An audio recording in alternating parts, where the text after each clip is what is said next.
Let's see now how we can copy files and directories. Let me open the graphical interface so you can visualize what's happening in real time. And I'm gonna fix that a little bit so it could fit in my screen recording.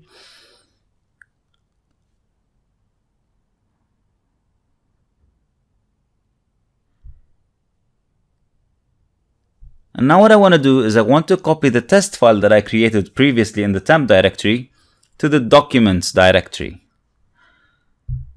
Again, here I'm typing tab for completion. In this particular case, I'm typing tab because I have two test files, one test file and one test file 2. So the system doesn't know exactly which one I'm referring to.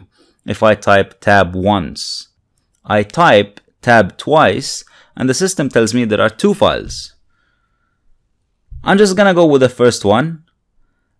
And the structure for the copy command is cp, the file I want to copy, and then the destination I want to copy to. So in this example, I'm copying the test file from directory temp, and the destination I want it to be the documents directory. You know what? Let me on purpose change that and type it wrongly so you can see how the Linux case sensitivity works. I'm changing the documents from capital D to small d. Notice what happens now. Look at the right side. If I type ls, notice that I have now a new file called documents.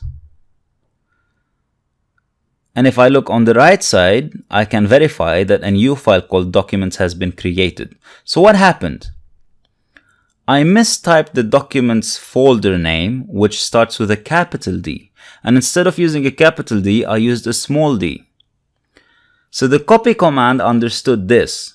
Understood that I want to copy the file that's named test file, and the destination that I want it to be copied to is the file called documents. In other words, it's like I'm copying the test file and renaming it to documents.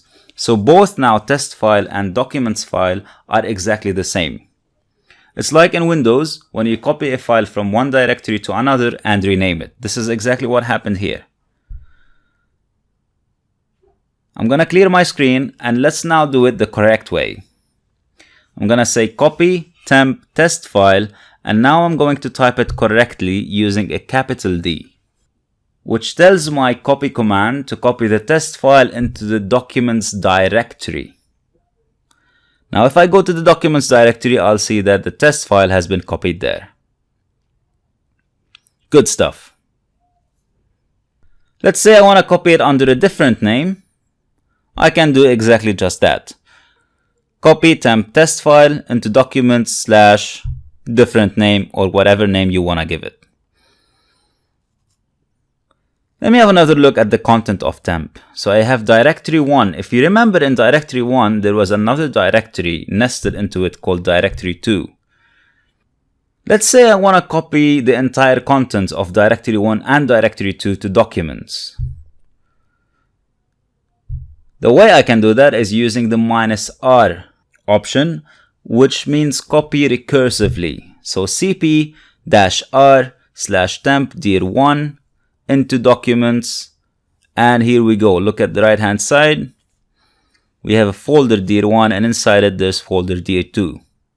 Let's say I want to copy it under a different name. I can do that easily by giving it whatever name I want. And again, if I go to dir different name, I'll find that inside it there's dir2.